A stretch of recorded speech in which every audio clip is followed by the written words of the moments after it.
On an average 24-hour shift, we might see 8 trauma patients. That day we saw 44 in less than 2 hours.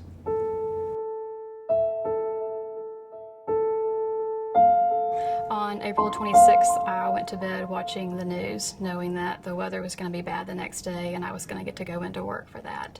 I woke up the next morning and got ready, started driving to work. Had to pull off the road because of how strong the wind was and how heavy the rain. I actually called the night shift charge nurse. I asked her to read off the names of the people that I had on staff so that I could go ahead and make my assignment before I got there. And she told me that everything was still fine, that she had not heard from anybody who was going to be late.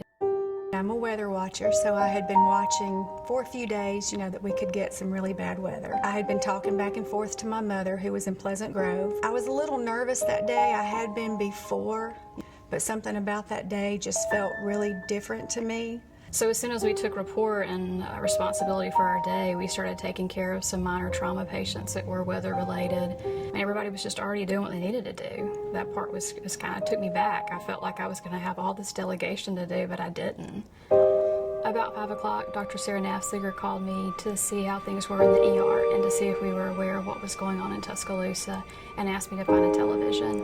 And I stood there watching the television with her on my ear on the phone, and before I hung up, she said that she was on her way and that we needed to get ready. And then my mother called me and she said, "We've been hit, everything's gone, we're in the yard."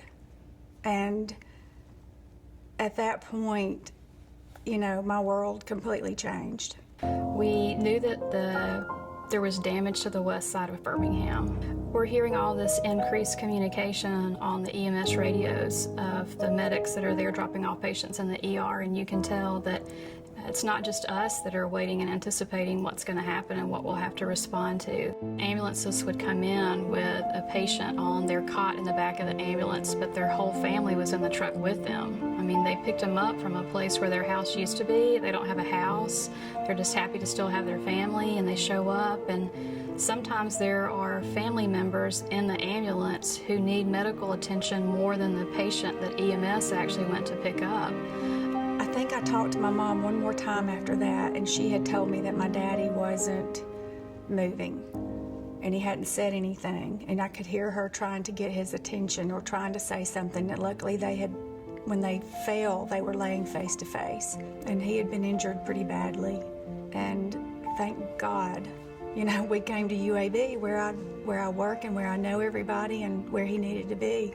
You go into a day like that with all that disaster and you think that you know what's going to happen. You think you know what the surprises are going to be. As we were getting ready for all of the patients to start to show up, it was actually the shift change. So we have handed off some of the responsibility to the night shift, but most of the day shift stayed to help take care of the influx of patients that were coming, even though we can't wait to get home and check on our own loved ones. They handled it very well. They did not seem like they had any doubts about what they needed to do.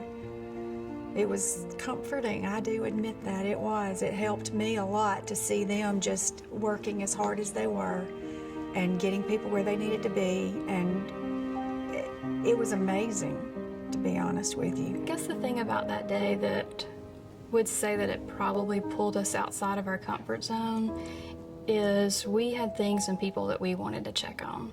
And I mean, you can't wipe it out of the back of your mind, and yet these absolute strangers are showing up who have nothing, who need somebody just to be nice to them and care for them and ask them if they're okay. And that's where we were supposed to be. We just had to hope and pray that the Lord was watching our people in our homes, because that wasn't where we were supposed to be. We were at work that day.